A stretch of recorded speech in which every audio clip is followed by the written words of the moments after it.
Good morning, beloveds. I was watching the news, which is why I'm running a little late, because I heard. I mentioned the tornadoes and Mayfield, Kentucky. And they were interviewing a minister from Mayfield, Kentucky, where their church is gone. I mean, just gone. But one of their altars survived. But what what got my attention was he said we we don't want to overinterpret this. He said we're positive and we have a positive faith. Not this isn't God's judgment on us. And he also and then there was something else and it was really amazing and I'm recording it because what it was really amazing and now I don't remember. But that's he said we don't want to overinterpret this. This isn't a judgment of God. And I was like, yes, it's nice to hear, a minister say that, because we can get a little too in our head when things like this happen. And it's not a judgment from God. It's not a judgment from God. That's not the God we believe in. We believe in a loving God. So, yeah. All right. I'm going to go back and watch it again and actually write down what he said because it was really incredible. And I know it was the Mayfield, it was a church in Mayfield, but I don't remember his particular denomination, so I'll have to look that up too. Okay, so it is December 13th. The title is I'm a Friend to Every Man, or I would like to say I'm a friend to every being. In whose hand is the soul of every living thing and the breath of all mankind. And that is Job 12:10. The universe is a friendly system. Love offers itself to me through every person in my world. God gives of God's self to me through people. I can give of God to all whom I meet today. My face will reveal my inner peace and joy. My walk will reveal my sense of security in the divine presence. My smile will reveal the friendliness I have for my fellow being. Whoever sees me is richer by the sight. I radiate the qualities of spirit, and these alone are imparted to others. No one can find faults in me because I have only good to give and only love to share. I am the representative of God walking among God's beloved creations. God in me greets the God in them. I refuse to sit in judgment of my fellow being. I let their business be their business and not mine. I condemn no one. I have faith that each is doing the best they can at their own level of consciousness. I silently recognize the spirit in humanity and at the same time give them their freedom of self-expression. With my eyes fastened on God's possibilities in humanity, I see that which heals and evolves them. Beholding the real human, my neighbor becomes them.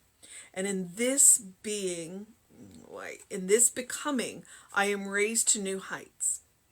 Their opinion of me is not important, for I know my spiritual worth.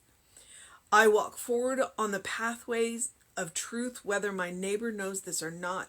I create my own destiny. Whoever contacts me finds good in me. I am a radiating center of creative intelligence and love. No one criticizes me nor condemns me. Everyone gives me the freedom to be myself. My friends increase my faith in God and my conviction of my own worth. All people find the good in me, for I now release all self-opinionated beliefs. I know that I am only right when I am one with a divine purpose and a righteous activity. My friends are a joy to my soul, and I can only give them my highest thought and my greatest love. No one ever hurts me nor confuses me, for I behold the Christ in them. Outer actions never confuse me, for I am seeking the inner spirit in all.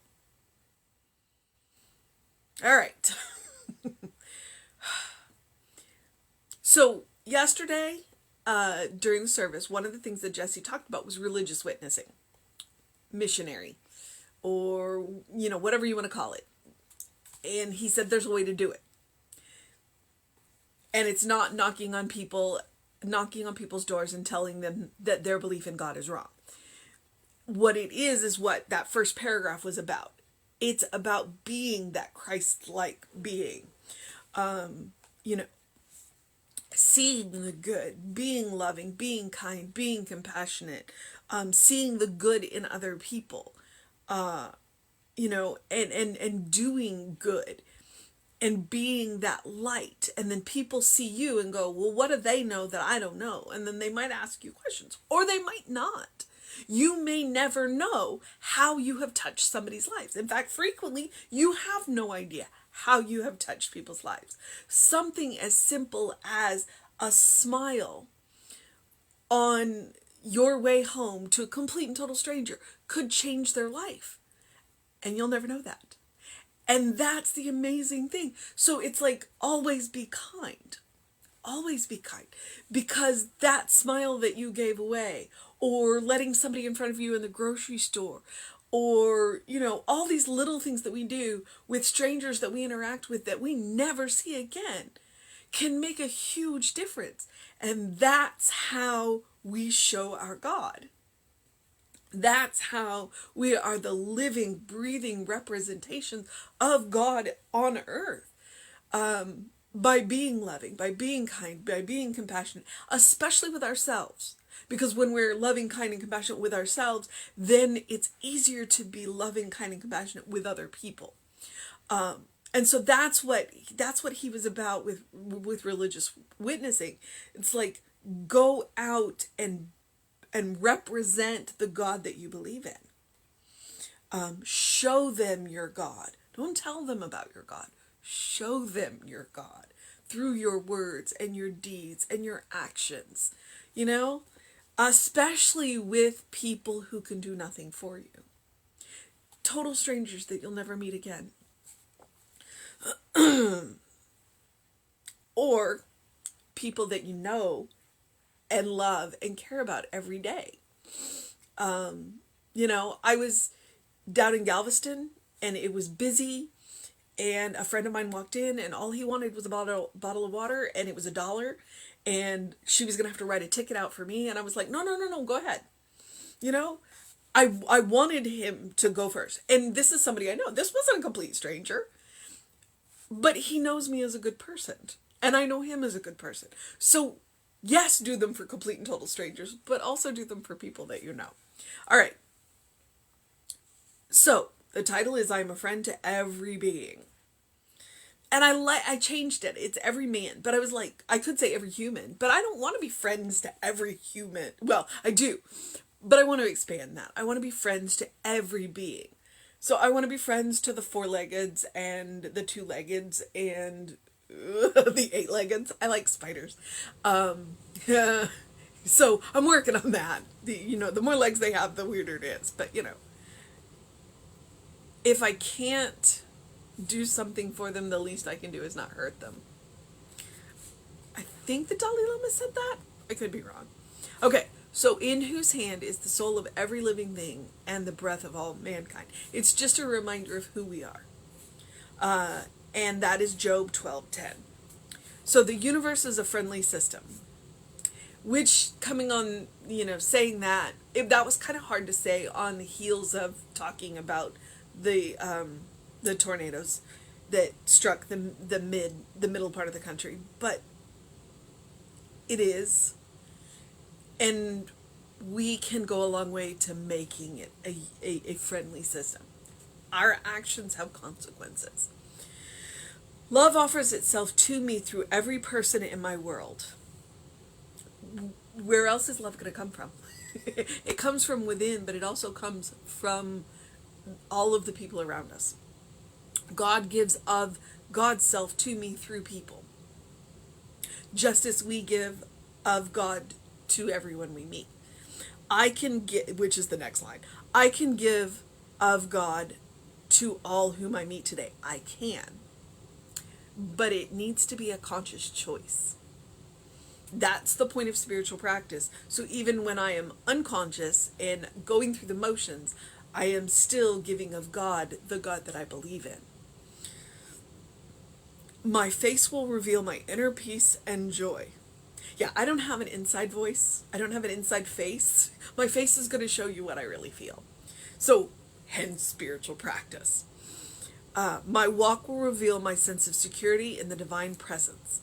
My smile will reveal the friendliness I have for my fellow being. Whoever sees me is richer by the sight. And why are they richer by the sight? Because I radiate the qualities of spirit. And these alone are imparted to others. Again, that's the point of spiritual practice. So that I have ingrained my loving, kind compassion to such a depth that it is subconscious and unconscious, and it comes out of me whether I'm doing it on purpose or not. So that smile for the stranger on the street is exactly that. It's me being happy, being joyful in my own world. And how that impacts them, that's on them. But it doesn't hurt. No one can find fault in me because I have only good to give and only love to share. Okay.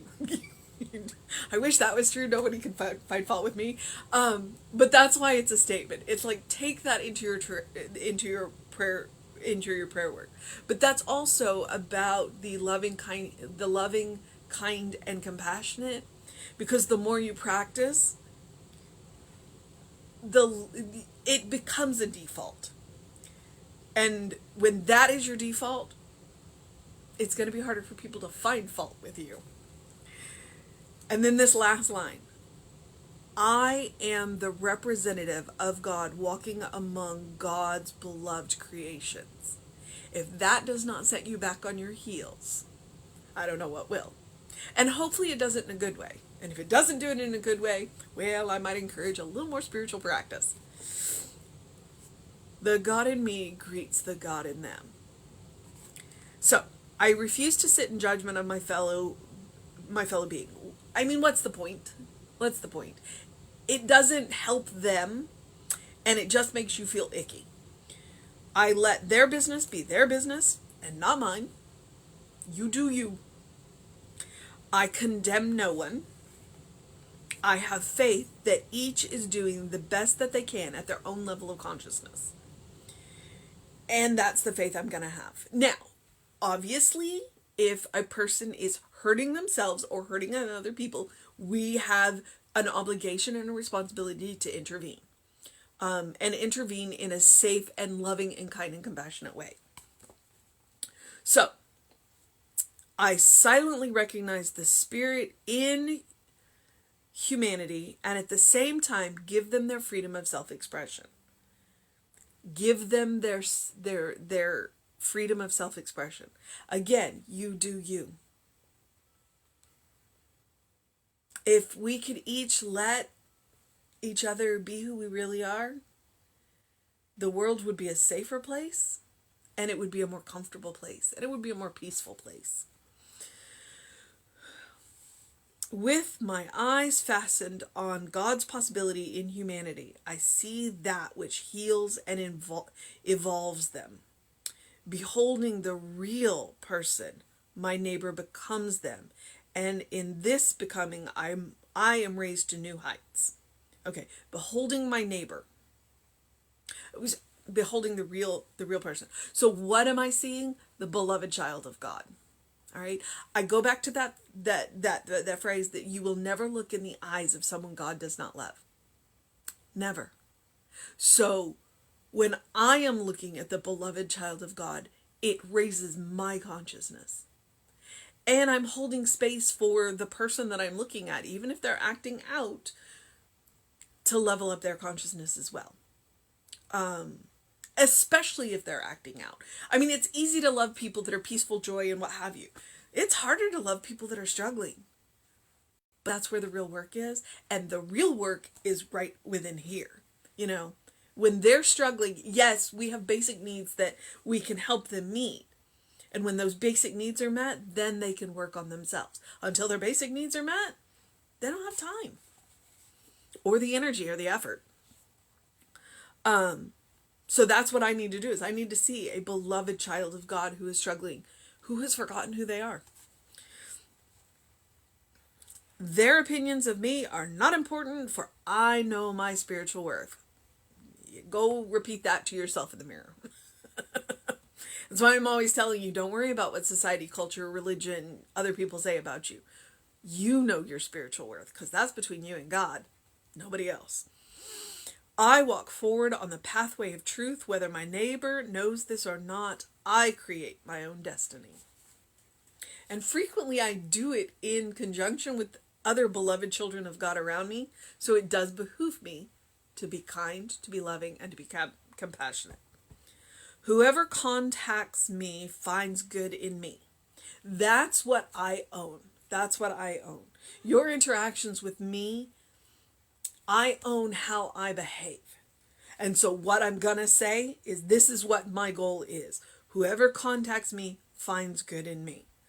I am a radiating center of creative intelligence and love. Right? Oof. No one criticizes me nor condemns me. And even if they do, I'm not listening. I'm not listening. Because I know my spiritual worth. Everyone gives me the freedom to be myself. My friends increase my faith in God and my conviction in my own worth. All people find the good in me, for I now release all self-opinionated beliefs. If your friends don't increase your faith in God and your conviction in your own worth, maybe you need to relook at that relationship. I know that I am only right when I am one with a divine purpose and a righteous activity. When I am in alignment with the qualities of God, which is peace, which is joy, which is love, which is harmony, which is creativity. And there's more. I'm just going to stop with that list. So that's what I want to be in alignment. That is what I want to work on. That is my divine purpose, is to be me. Your divine purpose is to be you. Because when you are you, then you give other people permission to be themselves as well. My friends are a joy to my soul, and I can only give them my highest thought and my greatest love. No one ever hurts me nor confuses me, for I behold the Christ in them. And I can do it from up close, and I can do it from over there. No one ever hurts me nor confuses me, because people that would hurt me or try and confuse me, then I'm going to make sure that I am seeing the Christ in them from a safe distance. All right? Outer activities never confuse me, because I am seeking the inner spirit in all. And that's one of those things about giving up appearances. It's like, I know the truth of you behind the appearances. I know that you are a beloved child of God. And I'm going to hold that space for you until you know it yourself. I'm going to seek the inner spirit of you. All right, beloveds. Fair warning, I'm going to give you the mission today. There's some really good ones in here. Including, I am the representative of God walking among their beloved. But that's not the one I'm going to give you. I think the mission today, should we choose to accept it, is to be the radiating center of creative intelligence and love that we were born to be, that we were created to be, because we were created by that intelligence and that love. So why not be what we are? All right? That's the mission today. And that is the mission every day, even though we use different words. So I'm also going to encourage you to do something loving for yourself, do something kind for yourself, do something compassionate for yourself, whatever that looks like. Be it a big thing, be it a small thing. 3 deep breaths, or a spa day, or a good snuggle with somebody that loves you. I'm sure you can hear this purr. This purr is amazing. This is my kind and compassionate thing most days. Because I do more than one. Because I believe in it. And Rita is definitely one of my kind, compassionate things. She's a better minister than I am. All right, beloveds. I also encourage you to engage your mind and your body. I encourage you to go get a face full of sun, although the weather here is a little... I don't know if we're going to see the sun today, but I did go for a walk in the morning light, so it helps. Reset those hormones. And drink plenty of water. Always, always, always. Although in the cooler weather, if you want to make that, hot tea or coffee or what, it's still water at the base of it. So drink plenty of it. Hydrate. Okay. And whatever else you do, open the windows of your soul. Allow the breath of heaven to remind you you live in heaven right here, right now. It is all around us. It is about looking for the good and praising it. Because when we look for it, we find it. When we find it, it creates more. And that's the magic of good. It self-replicates. All right, beloveds. It's Monday. I know that there is a book study today, if you are interested in that, because we've got 3 of them going on right now, and they're all on Zoom. So there's one on Monday, one on Wednesday, and one on Thursday. So email info@creativelife.org if you're interested in those. Find out what they are and what time and get the Zoom link. I did get the Sunday service up on YouTube, so if you want to check that out. And I got to leave Brian's guitar Christmas carol in there because there were no words. So that's up on YouTube if you want to check that out. On Creative Life Spiritual Center YouTube. I'm the running Rev Ryan on YouTube, so if you want to see these again, that's where they are. But do what you need to do to make it a great day, an amazing day, a wonderful day, a fantastic day, an enchanting day, a good day. And if that is too much pressure, simply have a day. You are enough, just as you are. All right, beloveds. Reverend David should be on around 5 p.m. with you. I will be back with you at 9 a.m. tomorrow. Take care of yourself and know that you are loved.